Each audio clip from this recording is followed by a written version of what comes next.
Good day, engineer. So today we will be discussing about programming concepts. So this is a subtopic of Module 2. So I have broken down the lecture series of Module 2 into three parts. So anyway, uh, our goal for this whole module is for you to be able to create your own Python programs and really solve basic programming problems.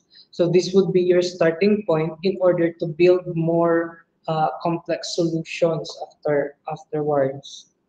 So at the end of this lecture, so you will be able to write your own Python programs to solve basic math problems, and also you should be able to communicate the programs that you have created in a conversational language. So anyway, we will go through the very basic parts until we are able to independently create our own programs. So the whole contents of this topic is really on the starting point, no, of creating your own program. So first we'll define what's an error. So we'll talk about the composition, how to create functions, and also uh, how to resolve uh, issues when during execution of our program. So at the start of your programming experience, so you are still learning how to code, the syntax, the terminologies, and other things. There are instances that your program won't be executing or won't be running. So basically, no, let's have a review. So Python is an interpreted programming language. So basically, once you write your own code, each line will be read one at a time. So that is the simplistic definition of the interpreted programming languages. And it is object oriented. So meaning uh, the program itself is highly abstracted. So meaning the complexities that is running underneath is hidden from you as the programmer to make your own programming journey much more easier. So later on, we will be able to see what this object oriented really means in action. And lastly, it is a high level programming language. So it is much more closer to the English language that we speak. And of course, we have this key term, no, dynamic semantics. So basically, uh, it let go of the strict stuff for us really to focus more on converting our ideas into a working solution. So of course, this definition is very simplified, and you can discover more what these complexities are hidden, no, to really simplify our work as a programmer. So, given this to-do list, if you're going to observe it, so number one, you're tasked to read by with family. So, upon reading or hearing this specific task, so something is inside us. It's really telling us that something is wrong with this to-do list. Then snap the cats. So, who is going to eat the cat? No, is it a show meow? No, or the shomai is, what if the shomai is a dog, so it's not a show meow, it's a show dog. Joke. So next is when you visit the library, you eat the school, you read the apples, borrow vegetables, go to the supermarket, and lastly, once you are in the supermarket, you feed the books. So of course, you can see that in this to-do list, there is an error or multiple errors inside this to-do list. So that is the same with programs. So an error in a program is a mistake or an action that is incorrect. So we call this as a bug, no, in its most simplistic terms.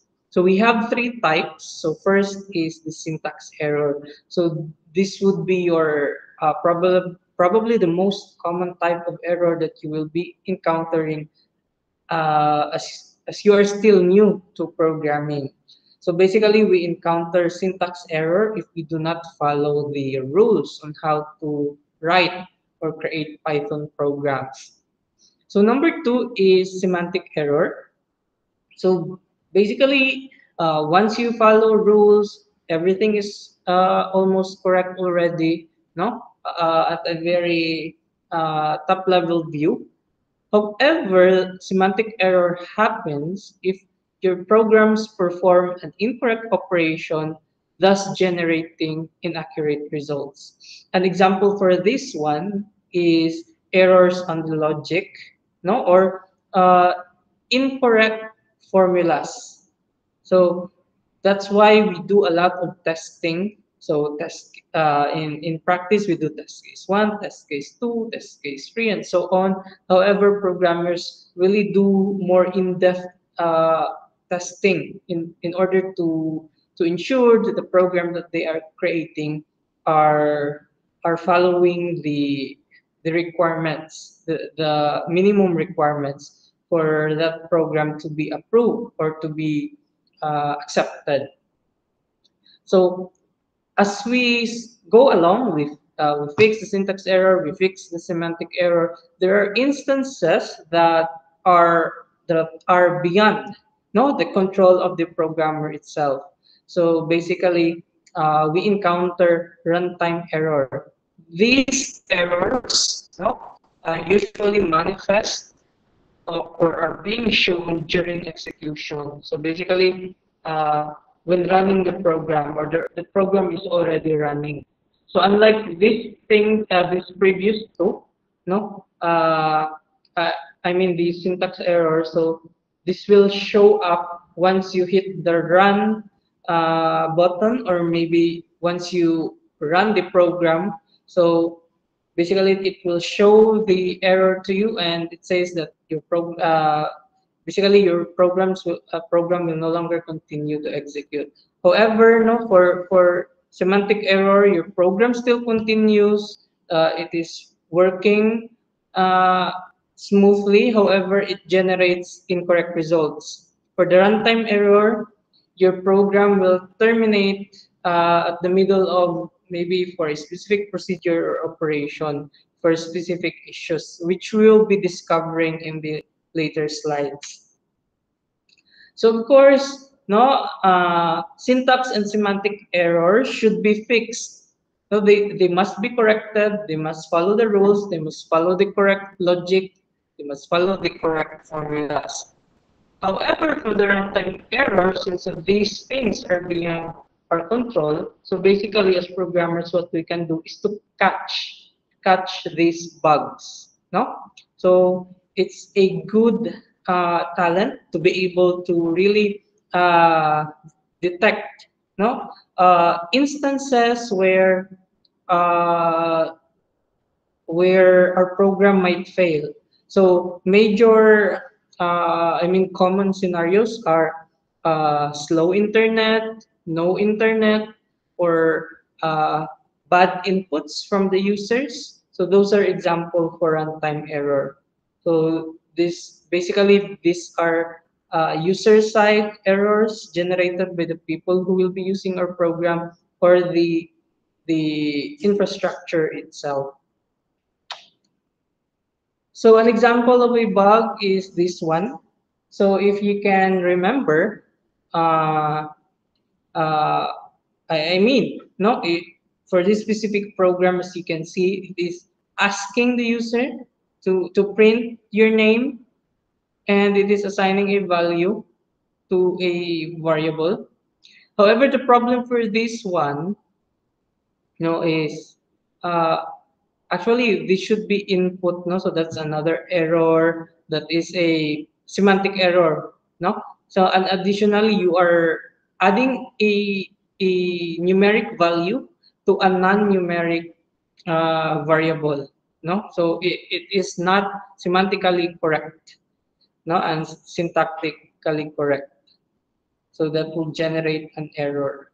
So for example, for this one, so you can only concatenate string with another string, not with an integer. So I will be correcting that slide now, so that should be input. So for example, one common issue for new programmers now is basically when they ask something from the user. So again, this is input. So when they ask something from the user, typically what they do, since the code tells them what is your name, so what they do is replace it with their own name. So your role as a programmer is to create instructions for another users. So not for you to substitute what is inside the code. No? So the interpreter will do that for you. What you really need to do is to write the programs, no, uh, as in a procedural manner, or in a step-by-step manner. So such as that one. So of course, if you're going to look at the code, you're printing George, but George is not initialized. It is not declared somewhere in the previous lines. So if you're going to print the name, you type the variable name, the keyword name, the identifier name. Okay, so now we have this high level understanding of bugs and errors. So if you're going to look at this to-do list, no, feed the cat, go to the school, visit the library, read the books, borrow books, go to the supermarket, buy vegetable, and eat dinner with family. So basically, once you have corrected the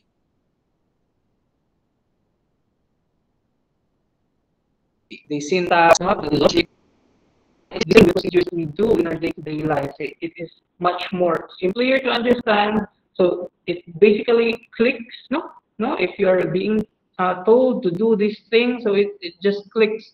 You are no longer skeptical on this statement, unlike when encountering instructions with syntactic and semantic errors.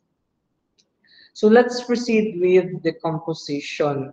So uh, if you're going to think about decomposition, no, if an animal would decompose, a biological matter would decompose, a chemical would be decomposing. So basically, the analogy is for it to be breaking down into smaller subunits. So this is the same with programming. So your goal in the composition is to break a complex problem into different subparts. Now, these subparts are easier to conceive, understand, easier to program, easier to maintain, and also easier to divide with multiple people who will be working on this project.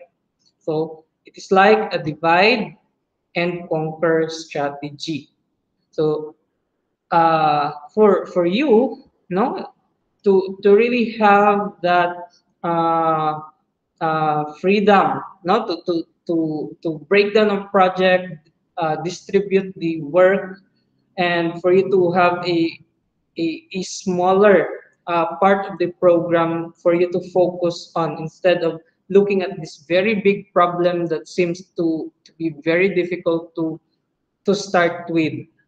Now, if you're not going to decompose it, it's like uh, moving mountains. It's very difficult if you're going to do it alone. So this one would seems to be a funny example, no? So if you're going to do this, how would you cook a noodle with an egg?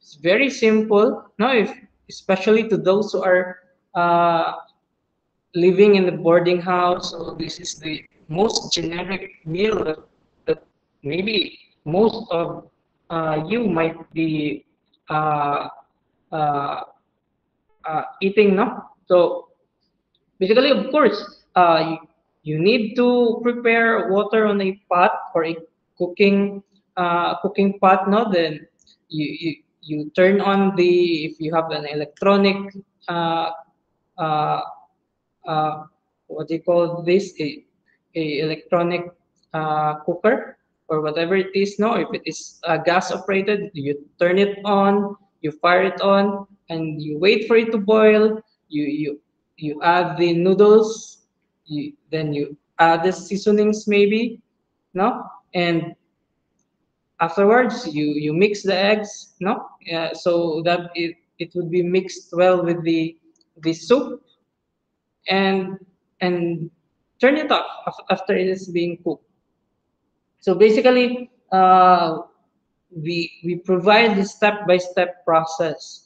So even if this is just a simple problem, no. So basically, our goal in our mind is to really uh, break it down in a way that we understand where to start and how to solve the problem and when to end.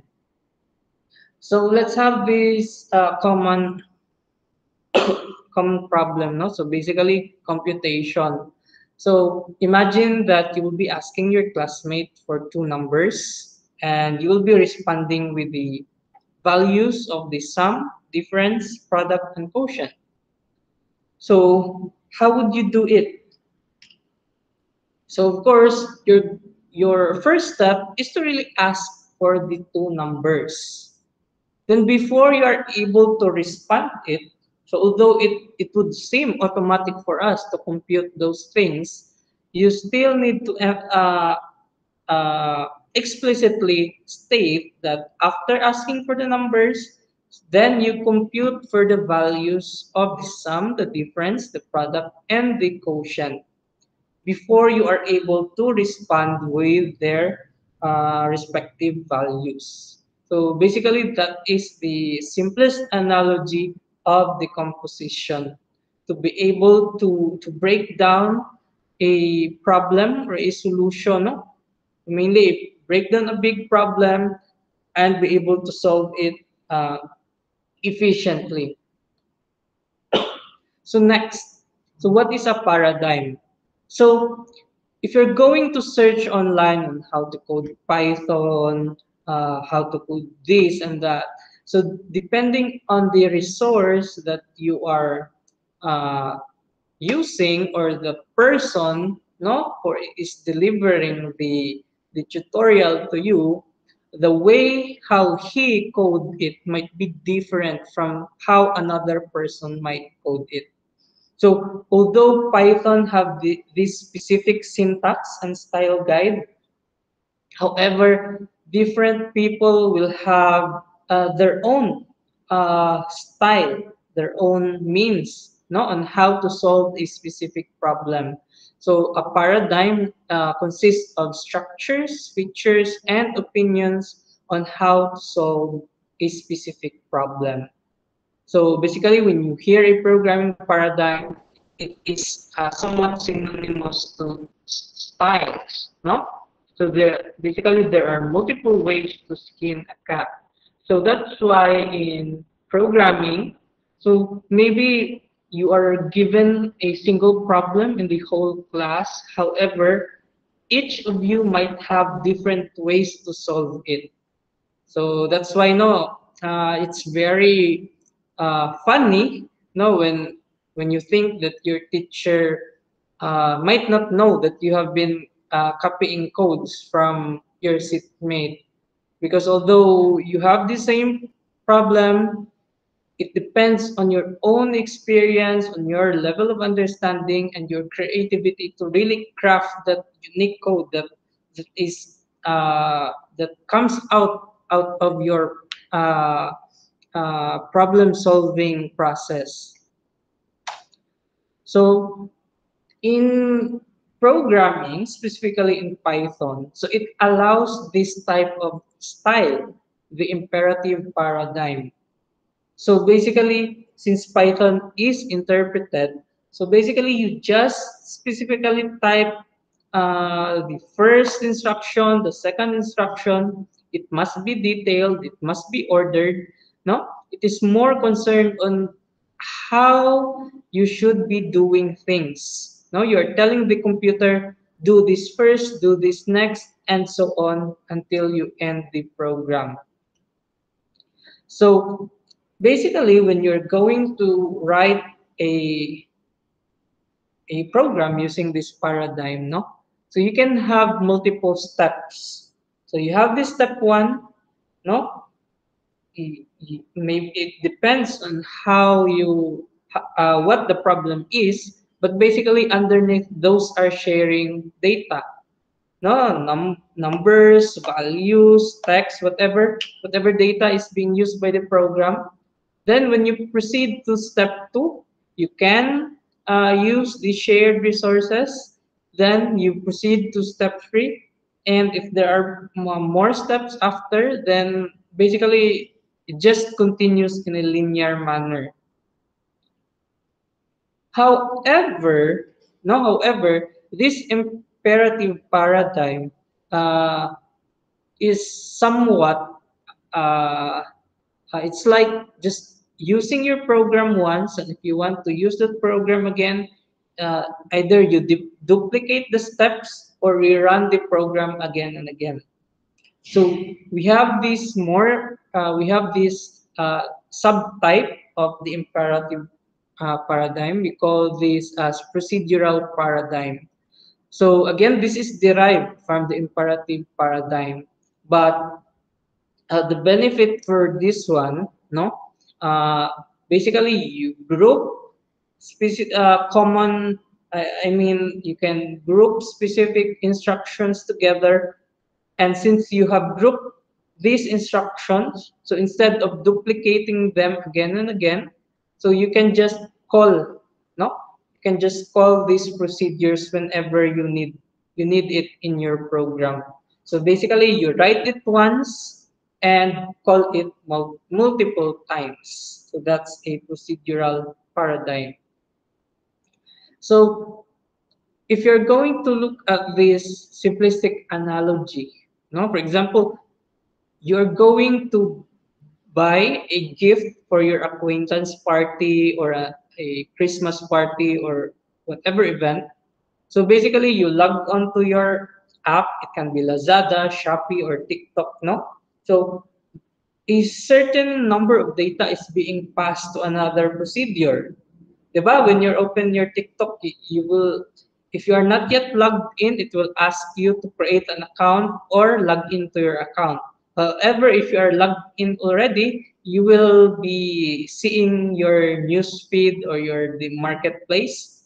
Then on the next procedure, your goal is to find, no, the product that you want to buy. So you keep scrolling, you select one product over the other, and once you are ready, you order that product and you proceed to the next procedure. So the next procedure, it depends, no, if you want to pay it through credit card, debit card, or if you want cash on delivery, SP later, or whatever other available payment options. Then once you completed this procedure, you proceed to the next procedure. So basically, you will be waiting until your delivery will arrive. So as you can see, this procedural paradigm is a bit more bigger. So it builds on the imperative paradigm, but it's a bigger process. So a lot of things are being abstracted inside it. Now each procedure can have multiple steps inside it. So procedural programming, again, it's a paradigm, it's a style of programming with strong emphasis on grouping common steps into individual but reusable procedures that we call as functions. So functions. So we can actually create user-defined functions. So basically programmer-defined functions. So these are block of codes that accepts data, are written by a programmer, and they are usable. So once you have defined your program, then you can call it multiple times in your program. No, once you define your function, you can call it multiple times in your program. So the specific parts in a function is this define keyword.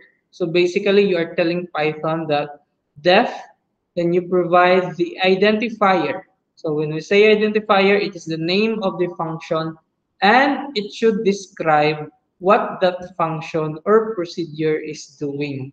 And of course, we have this pair of parentheses where we can expand further, no? So we can tell Python that we need this specific argument. So later we'll see another example for that. So next is the colon. So again, this is the template. When creating functions, you need to follow how this is written in this order. The thing that you will change is this identifier. Because for us, example, we are all people, we are all humans, but we have different identifiers or names. So each person can have his or her name, and it should be unique, no, in a specific program. Then, after writing the first line, you hit the enter key and you indent, no? So tab. So if you don't have tab, you can just press the space bar 4 times. So that's the basic way to do or to create functions. So let's have this example. So basically what this program does, no, does this program seem complex to you? But again, through decomposition, we can basically simplify what is happening in this program. So again, in Python, uh, programs are basically being executed line by line. So don't be too afraid to look at a program. So to read a program, you really need to go at the first line, no? So don't look at yet on the lines that follow underneath it. So if you are still new, go at the very first line of the program. So as you can see here in the program, so you are defining the main function. If you're going to hear the main, no, main route, uh, VSU main, or your main house, your main farm, your main building, and so on. So basically, when you define the main function, it means that it is the very first function that will be executed in your program. You might have multiple other functions, but the main is the entry point of your program. So inside your main function is this series of instruction. So basically, you are asking the name of the person or the user. So name equals input. What is your name? So basically, whatever the user is inputting will be placed in the variable name. Then afterwards, it will be printed out. Now we have this print, then f string, hello, then the curly braces, and the name variable being substituted here. Now, once you are going to run the program. So let me tell you, defining a function does not mean that that function will automatically run. No? For example, if you're going to build a machine, for example, an engine, that engine will not run if you're not going to use it. Basically the machine, the engine exists, but you need to use that machine for that machine to work. So that is the same with this program. No? On line 5, as you can see, we have this part. No nga, if name equals main, then perform the main function. So this can be a bit overwhelming, but let me just simplify this to you. This is just a simple method, no, to tell Python that this specific program, no, will only execute if an actual person is running it, no? Because there are instances where we can automate our codes. We can let another computer just run the codes automatically, no? So no more person running the code, no more person uh, doing something or interacting with the code.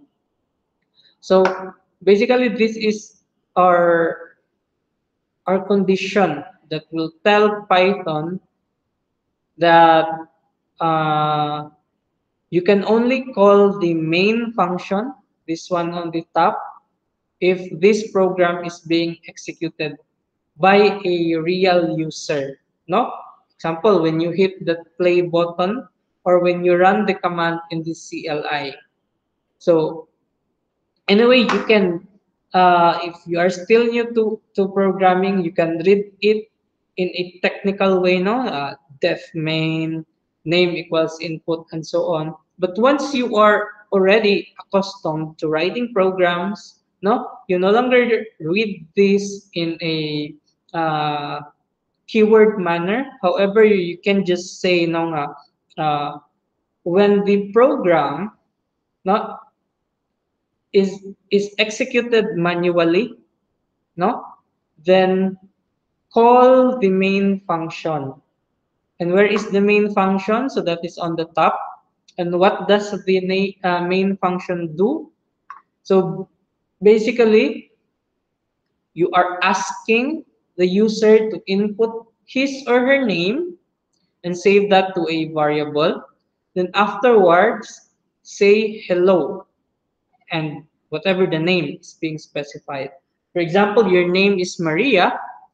You input your name, Maria, and the program will say, hello, Maria. Okay, so let's proceed to other example of a program. So how would you read this program? So basically, it looks the same. However, the only difference is the printing part.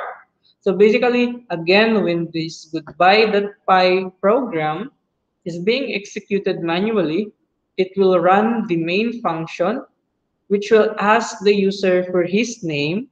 And after entering his name, the program will say goodbye name. So if your name is Juan, goodbye Juan. Or if your name is Peter, it will say goodbye Peter. So then we also have user-defined functions with parameters. No? So basically, these are functions that require subsequent calls to supply its corresponding argument or values. So basically, when we create functions, we need inputs. No, we need arguments. So, for example, sum of two numbers. So, how many parameters should you add? Diba? From the identifier sum two numbers, so it means it requires two parameters, the first number and the second number. So, and you can customize this further depending on the needs of your program.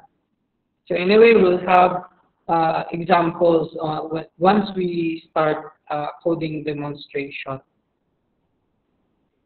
Okay, so it's not yet reflecting for a while. So let me resume my presentation.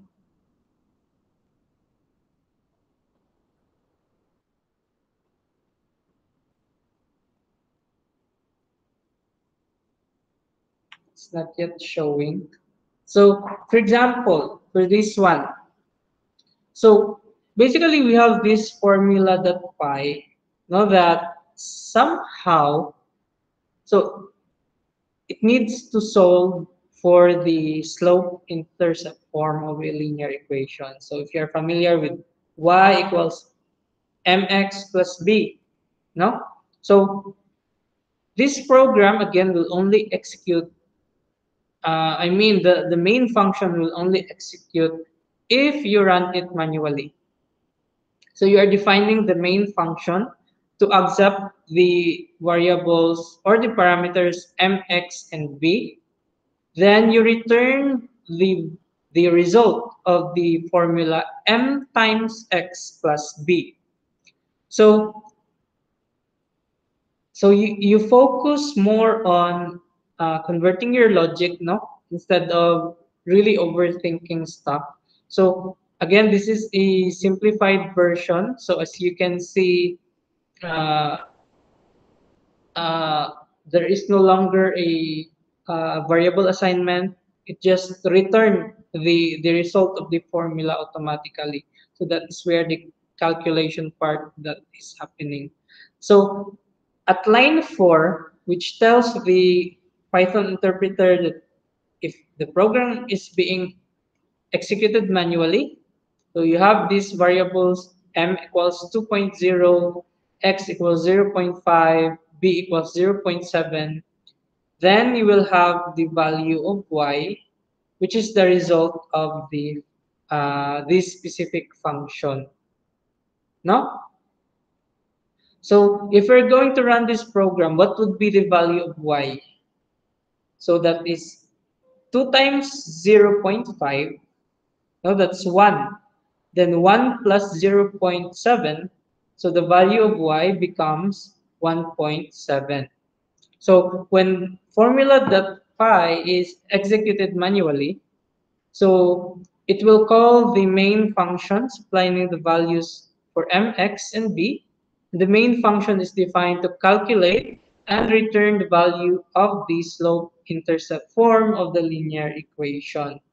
So of course, again, this is the simplified uh, uh, example of creating user-defined instructions. And it depends on the context of the problem that we are solving on how we create other forms of functions. So again, no, on real projects, on bigger projects, typically the template when we create programs is this one. So the very basic template that you need to somehow at the beginning you need to memorize how it is done. You know, is to write this def main, then whatever logic that you want to create, you input after the main function. Then you just supply this one on the last part of the code, at the bottom part of your code. If underscore underscore name underscore underscore double equals main equals, then afterwards, no, you call the main function. So again, when we say template, whatever the spelling, whatever the symbols, it should be written as it is. No, you just your creativity lies inside here and on the other parts of the program. But again, this template should be written as it is. So let's proceed with the execution. Now that we already have an idea, no, on how to write functions, how to template it, how to create functions, how to call them, then we need to know how to run our programs. So on real projects, no, again, we have multiple environments where we can run our program. So we have the Google Colab, we have the Jupyter Notebook, and we also have the command line, especially if we have an offline setup. So again, you can run program even without the internet. That is where CMD comes in. So you can imagine if you have this folder, no, and it contains all of your program. So again, when you create Python programs, it should be in lowercase, no. If there are multiple words, you separate it with an underscore, and the extension should be .py. So anyway, no, you can type CMD on the address bar of the browse. The file explorer, and once you hit enter, a command prompt will display. And to run your program on a command line, so basically you just type Python to the lowercase space the name of your program. So for example, I have a hello program, I just type Python hello. So in summary, no? So after this one, we'll have a demonstration on on on running this program. So basically, an error is a bug that must be fixed, no, or catch, no. You can catch the bug. So on decomposition, so it is just a means or a process of breaking and solving a problem into smaller and manageable chunks. No, instead of solving a very big problem all at once, now you can break it down in a step-by-step manner. The next is procedural programming. So it is a form of problem solving using procedures or functions. Then lastly, a function is just a reusable set of instructions. So we're familiar about instructions. When you group them together, uh, assign a name to it, an identifier, you create a function that accepts values, process data, and return its results. Okay? Then to improve these slides, if you have ideas how to improve this further, you can go to this form and supply uh, your recommendation, your suggestions, or your comments. Okay, so we will be proceeding on uh, our coding demonstration. So basically on how to create basic Python programs using our template and running it. So basically I will have an example using the command prompt, and afterwards we'll go on to using let's have Jupyter Notebook. So basically it's the same with Google Colab. So let me end first this presentation and let me proceed with uh, wait for a while. So for a while.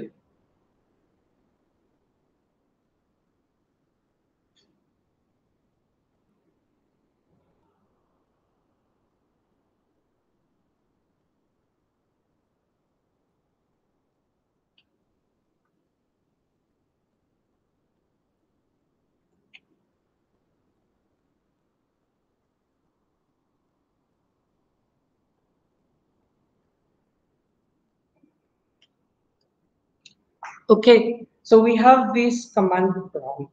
So let's have that example. So don't mind what I am doing. Let's focus on the programs itself. So don't mind the commands first. So basically, I'm just creating a file. Uh,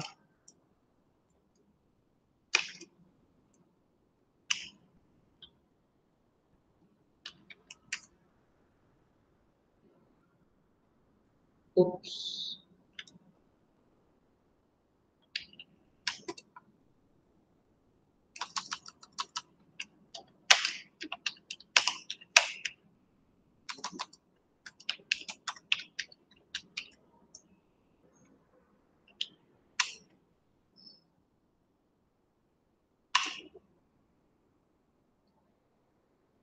So again, no, we want our program. Now we want our program to ask our user for his or her name and display it back to uh, to the to the user using the print statement. So let me present this one. So again, so when coding programs, we always start at line one. So that's the def main, no, colon, then As you can see, using Notepad++, it will automatically add 4 spaces for a single tab.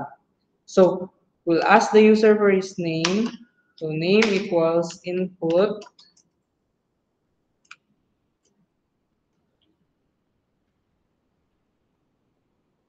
Okay. So what is your name? Then we want to say hello to the user. So we will be using the F string. So here, so F, hello, comma. So we'll use these curly braces so that Python will know that this variable name will be replaced with the actual value that being written by the user. Again, if you can remember our template, no? We have this condition if underscore underscore name double equals, then the string, so again, it should be written as it is. So main underscore underscore main colon main. So basically, this is the function call. Again, this specific function will not run if you're not going to call it. So that's why we are going to call the main function here. So save, so Control S, then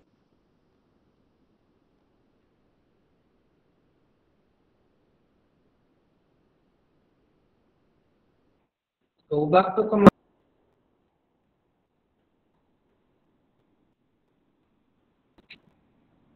Now assuming that you already have created your code, so let's try to run your program. And to run our program, just type Python space the name of the program. So Python space hello, then you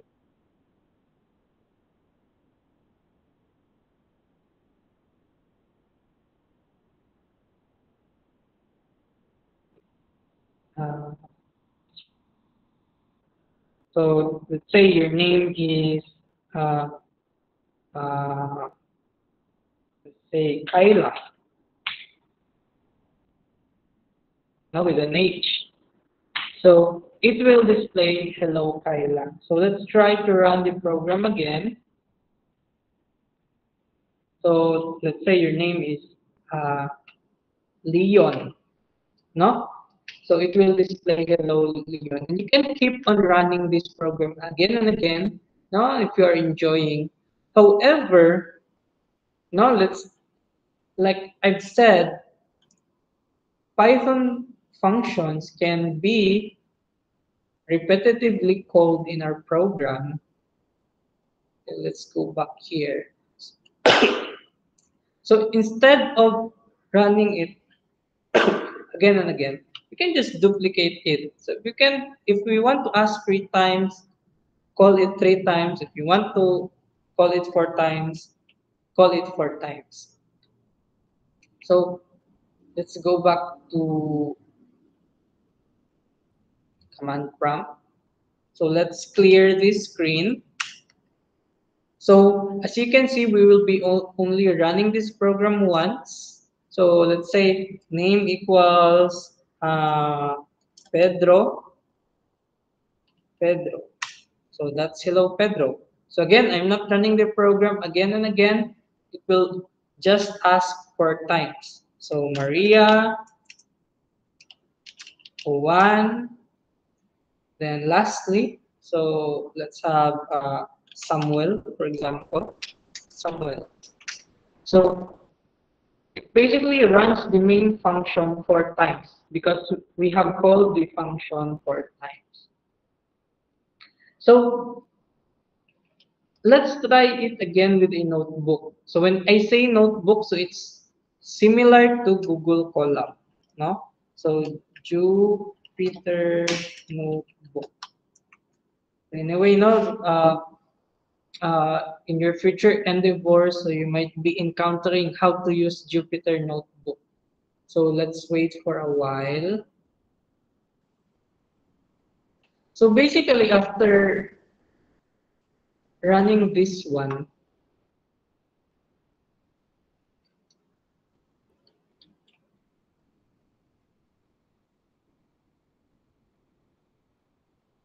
so let me transfer my screen, present something else. This one. Okay. So this is Jupyter Notebook. No, it's the somehow it's the offline version of Google Colab. So let's create a new file. So new Python 3. Okay, so it opens. Then when renaming Jupyter Notebooks, no, you can use Pascal case or whatever naming convention as long as again no spaces, no. So for example, let's say this is hello friends. So or if you want a very strict naming convention, snake case, hello friends. Ano siya. They prefer it this one, hello friends. Okay, let's hit the name. Again, this is just an offline version. So it is still accessed on the web page, no, in a browser.